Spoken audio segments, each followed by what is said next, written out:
साथ, सामान्य जनता के साथ पुलिस का व्यवहार शालीन होगा, सद्व्यवहार से भरा होगा और पुलिस संवेदनशीलता दिखाएगी ग्रीवेंस रिड्रेसल के दौरान। इसके अनुरूप राजस्थान पुलिस ने अपने प्रयास जारी रखे। मैं ये भी कहना चाहूँगा कि हमारे पूर्ववर्ती डीजीपी साहिबान के समय में भी इस दिशा में सराहनीय कार्य हुआ है और उसी को आगे बढ़ाते हुए हम लोग और उसमें किस तरह उत्तरोत्तर बेहतरी हो, इसके लिए प्रयत्नशील हैं। साथियों, जो महीना था दिसंबर और जनवरी का, उसमें कुछ एक ऑर्गेनाइज्ड क्राइम की दस्तक राजस्थान में सुनाई देने लगी। यह सही है कि संगठित अपराध पहले से भी रहा है राजस्थान में, लेकिन इधर के दिनों में मोटे तौर पे उन पे काबू पाया जा चुका था, पर हरियाणा बेस्ड जो गैंग्स हैं उनकी दस्तक सुनाई देने लगी और उनका प्रभाव क्षेत्र पहले बॉर्डर के जिलों में था, श्रीगंगानगर, हनुमानगढ़ तक सीमित था। वो धीरे धीरे बीकानेर और यहाँ तक कि उनके गुर्गों ने जयपुर में भी कुछ आपराधिक कृत्य को अंजाम दिया।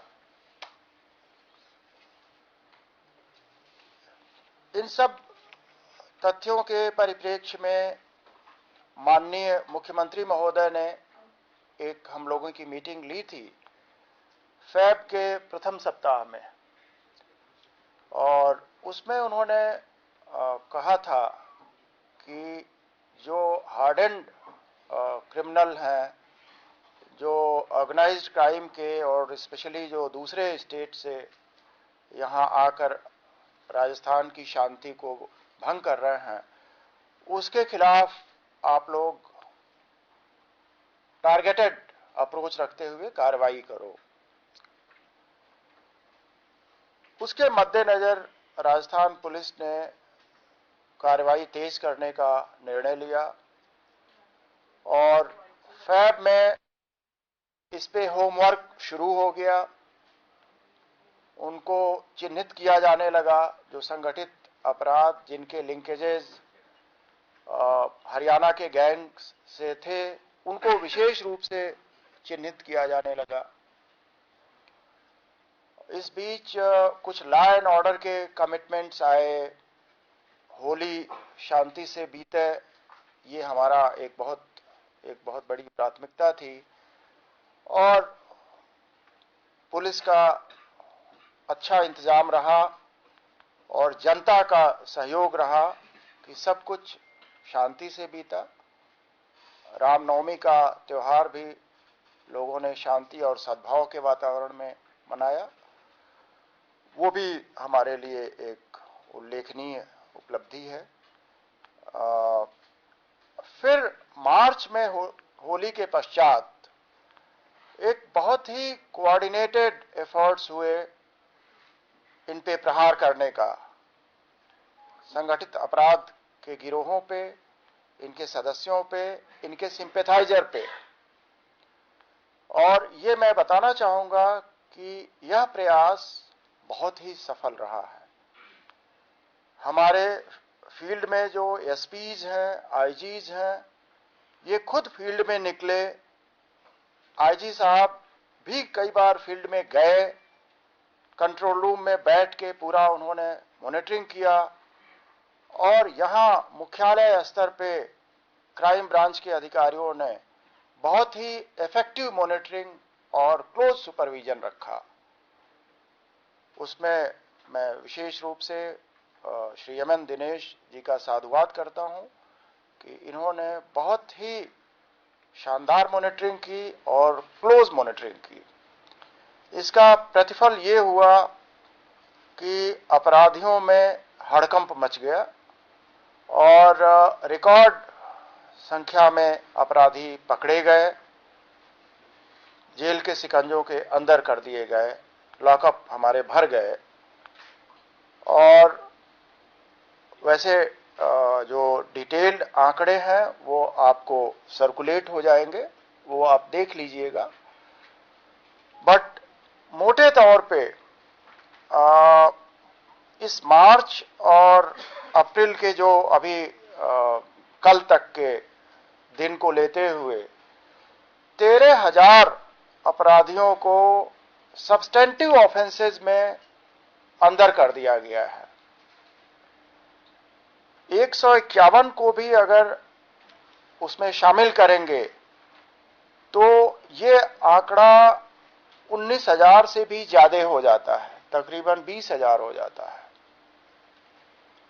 इन सबका बड़ा सुखद रिजल्ट ये आया कि मार्च के महीने में जब हमने कंपेयर किया लास्ट ईयर के मार्च से, तो उसमें 9% की अपराधों में कमी आई है।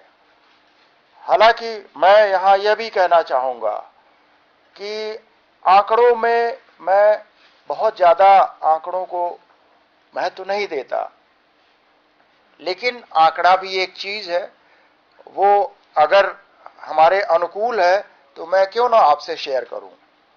उसमें रिडक्शन हुआ है, लेकिन जो उससे ज्यादा बड़ी बात है वो ये है कि जनता से, पत्रकार बंधुओं से और जो बौद्धिक वर्ग है उससे भी जो हमें फीडबैक मिल रहा है वो बड़ा पॉजिटिव मिल रहा है। वो पुलिस के ऑपरेशंस की सराहना कर रहे हैं और वो कह रहे हैं कि न केवल इसको जारी रखिए बल्कि इसको और गति दे दीजिए और बढ़ा दीजिए। तो मैं कहना चाहूंगा कि ये अभियान जारी रहेगा, इसको और गति दी जाएगी। और पुलिस की वैसे भी हमने जो नए साल में जो प्रायोरिटी रखी है वो आपने देखा होगा, नंबर 1 प्रायोरिटी तो यही है, हार्डकोर क्रिमिनल, संगठित अपराध, इसके विरुद्ध कार्रवाई और इंटेलिजेंस लेड ऑपरेशंस।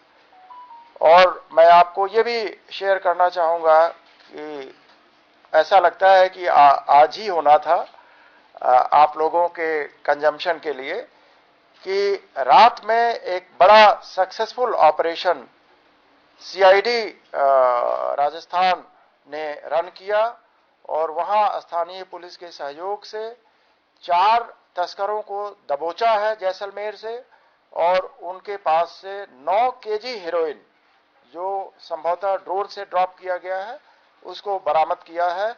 इसके लिए भी मैं टीम सीआईडी को बहुत बहुत बधाई और शुभकामना देता हूं। तो साथियों, ये रही मोटे तौर पे हमारी बात। और मैं इसके बाद डीजी साहब साइबर क्राइम को मैं निवेदन करूंगा कि वो संक्षेप में अपनी बात रखें, और उसके बाद जो प्रॉम्प्टनेस हमारी रही केसेस में, कई केसेस में उल्लेखनीय जो बताने लायक, जैसे जी क्लब की फायरिंग के बाद जयपुर पुलिस ने 2 या 3 दिन के अंदर ही उनको दबोच लिया अपराधियों को। रोहित गोदारा को भी किस तरह नेपाल बॉर्डर से ये ले आए। तो इस तरह ऋतिक बॉक्सर को नेपाल बॉर्डर से हमारी पुलिस ले आई, और रोहित गोदारा बाहर बैठा है, लेकिन हमने रेड कॉर्नर नोटिस जारी करा लिया है और हम लोग सीबीआई के संपर्क में हैं। जो शेष 2 हमारे बाहर बैठे हैं अपराधी, उनको भी जल्दी ही हम रेड कॉर्नर जारी करा देंगे। तो वो सर्वप्रथम रवि प्रकाश साहब बात करेंगे, फिर एमएन दिनेश जी बात करेंगे, एंड लॉ एंड ऑर्डर से कोई बात पूछना होगा तो हमारे एडीजी साहब बताएंगे। नमस्कार साथियों, जैसा कि डीजी साहब ने अभी काफ़ी विस्तार से आपको अपराध नियंत्रण की बातें बताई। साइबर क्राइम भी अब बढ़ता हुआ एक एक निरंतर बढ़ता हुआ अपराध है और साइबर क्राइम एक ऐसा अपराध है जो बॉर्डरलेस है, ग्लोबल है और इसके जो चुनौतियां और चैलेंजेस हैं वो कन्वेंशनल क्राइम से कहीं ज़्यादा चुनौतियां हैं। इसलिए भी चुनौतीपूर्ण है क्योंकि अभी हमारी जो कैपेसिटी है बिल्डिंग, हमारी जो ट्रेनिंग है और हमारा जो कैपेबिलिटीज़ हैं वो अभी जिस स्तर की होनी चाहिए उस स्तर की नहीं है। उस पर लगातार काम हो रहा है और सबसे पहला काम तो राज्य सरकार ने ये किया कि 32 जिलों में साइबर क्राइम पुलिस स्टेशन की स्थापना की घोषणा की, जिसमें हर थाने पर 15 साइबर क्राइम के जो विभिन्न पदाधिकारी हैं, इंक्लूडिंग डिप्टी एसपी जो हेड करेगा उस साइबर क्राइम पुलिस स्टेशन को, उस बारे में आदेश जारी किए जा चुके हैं। ये थाने मैं आपकी जानकारी के लिए बता दूं कि थाने फंक्शनल हो चुके हैं और सब में एफआईआर दर्ज करने की प्रक्रिया प्रारंभ हो चुकी है। हालांकि ये भी सही है कि बहुत सारे अभी साइबर जो कंप्लेंट्स हैं उनको एफआईआर के रूप में परिवर्तित करना हमारा